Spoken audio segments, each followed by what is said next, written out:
Assalamualaikum warahmatullahi wabarakatuh. Selamat pagi dan salam sejahtera untuk kita semua. Semoga kita selalu dilimpahi nikmat sehat di dalam masa pandemi seperti saat ini. Yang terhormat Bapak dan Ibu penguji ujian praktik PKWU, Bapak Arya Susman dan juga Ibu Yunida Ismawati. Pada hari ini, hari Jumat tanggal 11 Februari tahun 2022, izinkanlah kami menyampaikan dan juga mempresentasikan hasil ujian praktik kami, yaitu pengolahan telur menjadi makanan internasional. Sebelum memulai kegiatan pada hari ini, ada baiknya kita membaca basmalah secara bersama-sama. Bismillahirrahmanirrahim. Kami dari kelompok 4, Daerah Istimewa Yogyakarta, dari kelas 12 MIPA 1. Izinkanlah kami memperkenalkan diri masing-masing. Dari saya sendiri, Alia Khairunisa Lubis, nomor absen 6. Saya Dian Aprilia, nomor absen 11. Saya Hardianti Pratiwi, nomor absen 16. Saya Rihadatullah Syafa Zahra, nomor absen 28. Saya Riswari Asri Rabani, nomor absen 29. Saya Sabina Haramania Putri, nomor absen 30. Selanjutnya, kita akan masuk ke dalam tahap utama, yaitu memperkenalkan hasil produk olahan kami.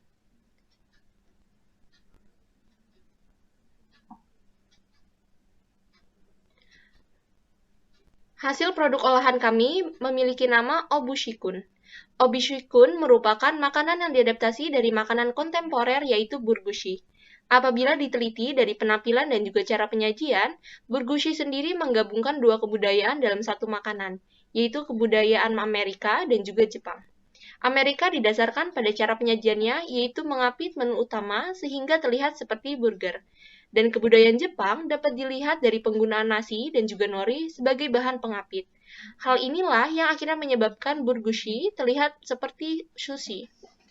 Berdasarkan deskripsi burgushi di atas, kami berusaha mengolah makanan tersebut agar lebih memiliki cita rasa Nusantara. Dengan tujuan tersebut, kami berinovasi dengan mengganti nasi putih yang digunakan menjadi nasi kuning.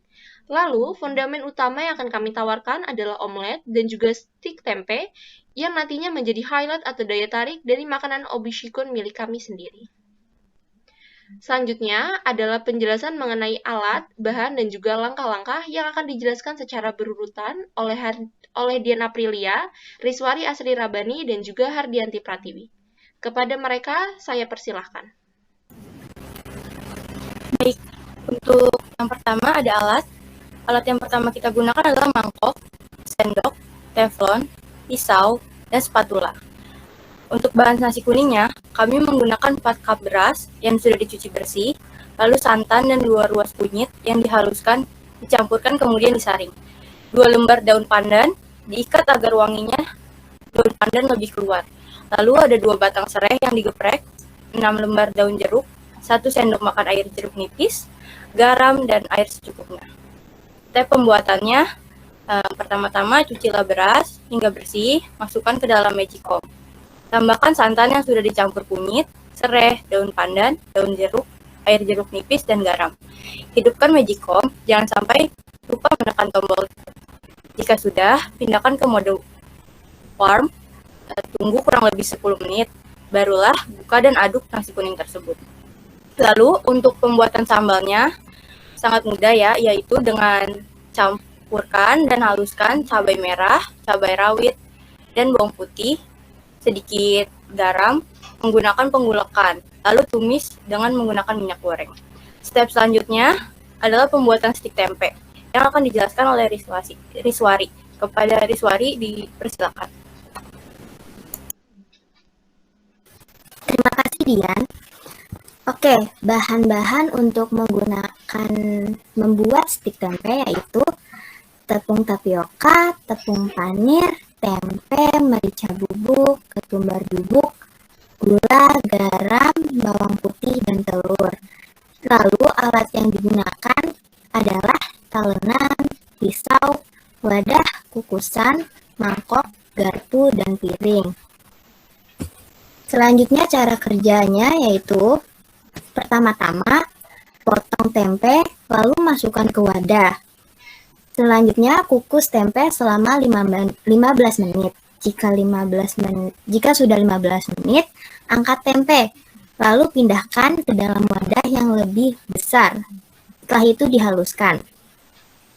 Setelah dihaluskan, masukkan merica bubuk, ketumbar bubuk, gula, garam, bawang putih yang sudah dicincang halus, dan telur yang sudah dikocok. Aduk hingga rata, lalu dibentuk menjadi bentuk persegi. Selanjutnya, adonan tempe yang sudah dibentuk dicelupkan ke dalam telur, lalu dibalurkan ke tepung panir. Kemudian, masukkan stik tempe ke freezer terlebih dahulu agar semua bahan menyatu. Setelah 1 jam, keluarkan stik tempe dari freezer. Setelah itu didiamkan terlebih dahulu. Langkah terakhir, stik tempe digoreng hingga golden brown. Oke, untuk penjelasan selanjutnya akan dijelaskan oleh Hardianti Pratiwi. Kepada Hardianti Pratiwi dipersilahkan.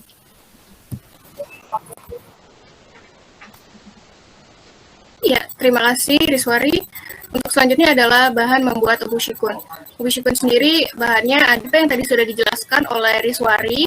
Lalu ada nasi kuning, ada telur, ada selada, ada timun, dan juga ada nori atau rumput laut. Untuk yang pertama, goreng nasi kuning menggunakan telur dan berbentuk kotak, lalu goreng telur berbentuk omelet dan dibentuk menjadi kotak juga. Dan selanjutnya bahan-bahan yang sudah disiapkan tadi dirakit, yaitu yang pertama kita potong sebuah rumput laut, lalu dimasukkan dengan atasnya ditambahkan dengan nasi yang sudah digoreng dengan telur tadi, lalu selada, mentimun, lalu stik tempe yang tadi sudah diolah, dan yang terakhir telur omelet tadi. Lalu selanjutnya rumput laut tersebut ditutup dan ditusuk menggunakan tusuk gigi agar semua bahan menyatu. Dan untuk tambahannya di sini ada sambal yang sudah tadi dijelaskan oleh Dian. Selanjutnya adalah manfaat dan kegunaan dari obushikun sendiri dijelaskan oleh Rihadatul Syafa. Padanya saya persilahkan. Terima kasih Hardianti. Untuk manfaatnya, yaitu kami menggunakan bahan organik sehingga lebih menyehatkan. Lalu untuk kegunaannya, kami menggunakan salah satu cara untuk melestarikan cita rasa Nusantara. Untuk penjelasan mengenai appetizer dan dessert akan disampaikan oleh Sabrina Harmania Putri. Kepada Sabrina, dipersilakan. Baik, terima kasih Rihadatul. Untuk appetizernya kita membuat chawanmushi. Chawanmushi adalah makanan pembuka yang berasal dari Jepang, dengan bahan utamanya menggunakan telur dan dashi. Untuk toppingnya di sini kita menggunakan jamur dan udang. Sedangkan untuk dessertnya kita membuat ryokan.